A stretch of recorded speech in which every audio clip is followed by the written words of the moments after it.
Assalamualaikum warahmatullahi wabarakatuh. Selamat malam Mas dan teman-teman semuanya. Perkenalkan, nama saya Afifah Nurlisan dengan NIM G002401 SGD A1 dengan aslabnya Mbak Rada. Nah, pada kesempatan kali ini aku di laporan praktikum anatomi blok 2.1 genetofonetika aku akan menjelaskan 3 soal. Kita langsung masuk aja ke soal yang pertama. Nah, soal yang pertama itu mengenai mekanisme ereksi dan juga ejakulasi. Nah, perlu kita ketahui bersama, ereksi dan ejakulasi ini kan terjadinya di laki-laki. Bedanya apa ereksi dan ejakulasi? Bedanya aku nanggepnya gini, biar gampang. Ereksi itu dia persiapannya, kalau ejakulasi itu dia udah mulai ngomongin soal cara keluar si cairannya gitu. Nah, terus nanti beda juga nih sarafnya. Kalau ereksi dia parasimpatis, kalau ejakulasi nanti dia sarafnya itu simpatis gitu. Nah, yang paling penting yang bakal dibahas di soal ini itu adalah saraf-sarafnya yang aferen, terus nanti di sentrumnya itu siapa, sama eferennya, kemudian efek-efeknya itu apa bagi si organ-organnya gitu.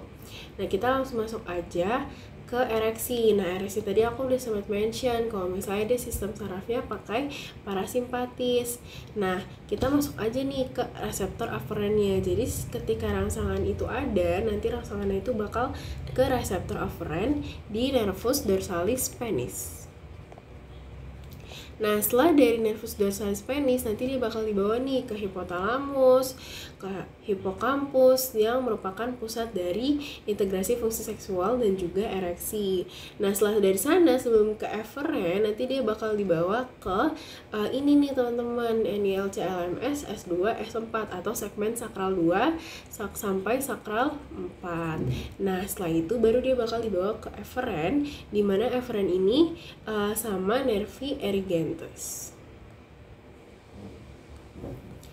Nah, terus udah panjang banget nih dari aferen sampai ke eferen. Efeknya itu gimana? Efek yang pertama itu adalah relaksasi dari otot polos corpus cavernosus penis. Kemudian yang kedua ada dilatasi dari arteri helicinae. Nah, dilatasi ini tuh fungsinya untuk apa? Nanti ketika dilatasi berarti kan artinya dia arterinya tuh bikin jalurnya lebih lebar ya teman-teman. Nah, akhirnya darahnya itu bisa masuk lebih banyak ke bagian penisnya gitu. Nah, setelah itu nanti tunika albuginanya juga bakal teregang. Nah, akhirnya vena-venanya itu bakal terjepit. Juga nanti ada vena kontraksi juga. Kok kontraksi? Maksudnya konstriksi gitu. Nah, terus jadi misal dibayangin darahnya itu udah mulai masuk banyak nih. Terus dia kan saluran buat baliknya itu si vena, sedangkan venanya itu terjepit, jadi dia nggak ada saluran buat balik lagi. Akhirnya darahnya itu bakal stay di bagian sana gitu. Akhirnya panjang sama diameter penisnya itu bakal bertambah besar dan stay terus selama ereksi gitu. Nah, selanjutnya kita bakal masuk ke ejakulasi. Nah, perlu kita ketahui bersama teman-teman kalau misalnya ejakulasi itu dia ada dua macam. Ada emisi dulu baru si ejakulasinya. Bedanya apa? Kalau misalnya emisi dulu dia itu berarti si cairannya itu, cairan dan semennya itu dia bakal dari oogem interna ke uretra. Kalau ejakulasi baru dari uretra ke ostium uretra externum, baru dia bakal keluar gitu.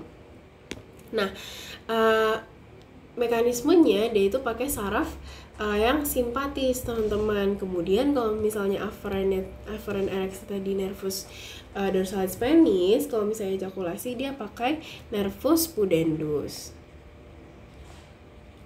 Nah, kemudian nanti sentrumnya dia pakai yang ini nih teman-teman, segmen lumbalis 1 sampai lumbalis 1 sampai lumbalis 3. Nah, terus efeknya itu gimana? Efeknya tuh gini, bisa dibedain di ketika emisi dan juga ejakulasi. Kalau misalnya emisi tadi kan berarti dari oogem interna ke uretra, berarti ya sekitaran situ ada apa? Pertama, ada ductus deferens, dia bakal berkontraksi. Kemudian ada otot-otot kelenjar vesicalisnya juga. Terus ada kelenjar bulba uretra uretralis juga bakal berkontraksi. Kemudian ada sphincter vesica urinarianya juga bakal berkontraksi. Nah, kontraksi ini fungsinya apa? Fungsinya ya untuk mendorong si cairan sperma maupun semennya itu ke bagian uretra dari OGM internanya.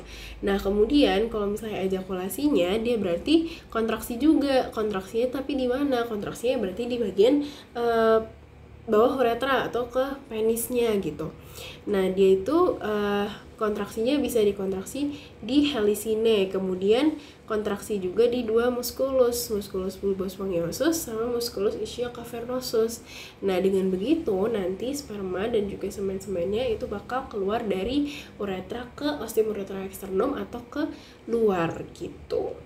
Mungkin segitu aja untuk penjelasan dari nomor 1. Kurang lebihnya mohon maaf. Wassalamualaikum warahmatullahi wabarakatuh.